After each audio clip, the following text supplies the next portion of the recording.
I'm here with junior Morgan Martinelli from the Dartmouth softball team, who is this week's Dartmouth Sports Female Athlete of the Week.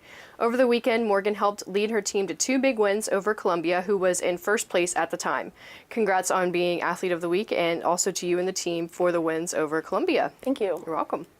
On Game 1 of Saturday's doubleheader, you got things rolling with a 2-run homer in the first and then closed out the game, hitting the single RBI needed to take the win. How exciting was it for you and the team to open up the home season with a big win like that? Yeah, I think especially going into Columbia, knowing that they were one and knowing that late in games they were coming back and just annihilating teams. It was huge to start off one with scoring a couple runs in the first inning, and then I think finishing it out.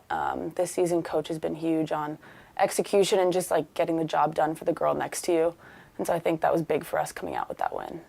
And Sunday's game also ended in a thrilling fashion as well, holding off Columbia's late rally in the 7th inning to win the series.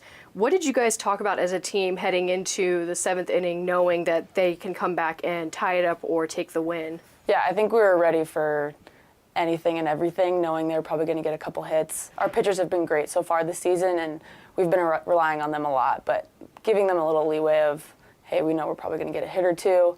And I think the fact that we went into 7th inning with a couple insurance runs definitely let us be a little more relaxed. Our big thing was just getting outs, making the routine plays that we know we can make, and letting our pitchers get those ground balls they usually get.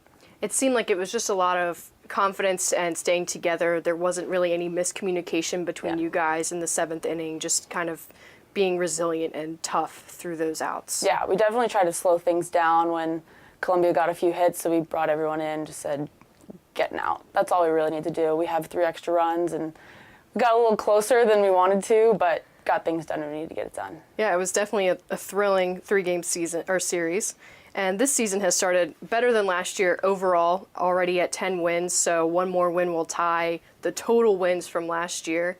And there are 5 Ivy League weekends left. So plenty of time to continue that success. Do you think there's a difference this year, maybe in the team's mentality or in just something else you guys are doing that has led to the success so far? Yeah, I think this year we don't take losses so seriously. Obviously, we learn from our mistakes and use it as a learning opportunity.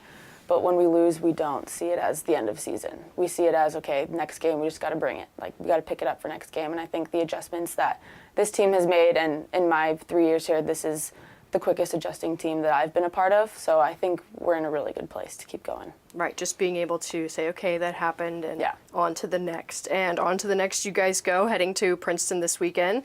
So good luck to you and the team, and thank you so much for joining us today. Thank you. We're with the DartmouthSports.com Male Athlete of the Week, Ian Kelsey. Ian, this past weekend, went down to Florida to play in a tournament hosted by Cornell. And you went up against a pretty good Cornell team, but came away with a victory for yourself, got medalist honors. Tell me, what kind of confidence did you have going into the tournament? Not too bad. We just came off of a spring trip, and then we played a tournament at Furman. Unfortunately, the Furman tournament didn't go great, but you could kind of feel things kind of rounded into form. Okay. So yeah. What type of dedication did it take for you to win this tournament? A lot. It was a lot of focus. It was a shorter event, only 2 days, but it was 18 holes each day. But over the course of 4.5 hours, a lot of focus on each shot and staying committed to everything.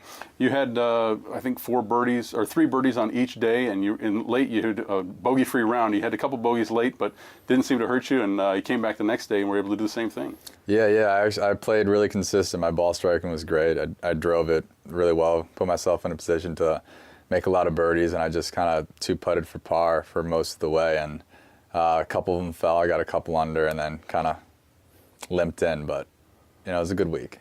Well, you're a senior now. You've been at Dartmouth for 4 years. What was it that brought you to Dartmouth in the first place? A lot of different factors. We have a golf course right next to campus, 5-minute walk away. Coach Rich Parker is an amazing guy, a great coach, and he was really one of the biggest reasons that I decided to come here. Going forward here, you've got a couple tournaments left. Ivy Championships coming at the end of the month. What are your goals and what are your expectations for the Ivy Championships? We expect to do pretty well. We got 5, I think, solid players that are going to help us compete. For me personally, I came in second a couple years ago, something I'd like to do a little better this year and win it. And then as a team, we think we can compete and win as well. There's not much better than second. Only one thing better than second. So Yeah. Good luck at the Ivy Championships and the rest of the season, Ian. Thank you very much.